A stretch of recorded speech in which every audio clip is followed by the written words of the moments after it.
Arjun, wow, how fascinating at the moment, both on where Apple sells its phones, the problems it's having in China, and indeed where it makes its phones as well. This is all highly correlated. All highly correlated. And it really began, I think, during the COVID era in China, the strict lockdowns. And what happened during that time in 2022, its key flagship iPhone assembly plant run by Taiwanese firm Foxconn saw a lot of worker unrest around these protocols, and it significantly disrupted iPhone production.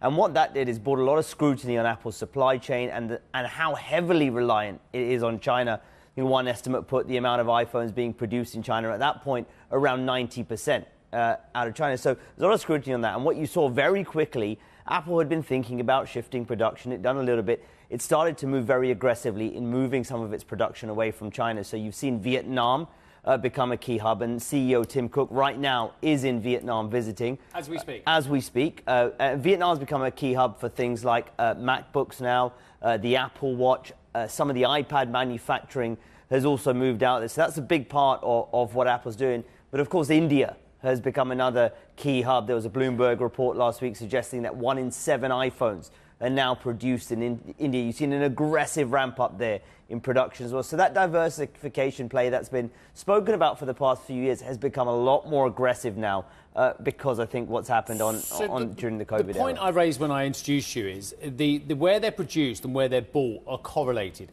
Am I reading too much into this if I say the following?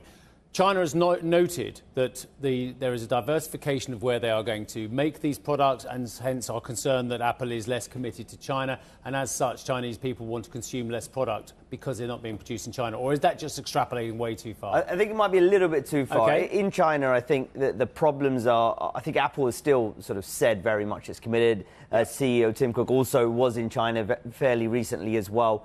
So they've said their commitment to China. They're continuing. I said the bulk of products still manufactured there. Apple's issues in China, I think, come from the fact there is intensified competition from the local players there as well. The likes of Huawei, which has seen a resurgence after its smartphone business was crushed really by US sanctions. You've seen some of the other local brands as well, particularly playing in that premium segment of the market. We're speaking about brand earlier. A lot of the Chinese smartphone players come up, shiny brands, looking really slick, and that's what they're trying to challenge Apple with on that brand front as well. So that's Apple's issues in China. On top of that, you've got a consumer still very cautious, perhaps not willing to spend on these super high-end phones. But of course, when you look at, to your point about sales, not only is Apple looking at countries like Vietnam and India as key manufacturing hubs, they're making an aggressive push on sales too. So you've seen the first iPhone stores or Apple stores, even physical stores, opened in India last year. That was a big statement that this is going to be a key market for us.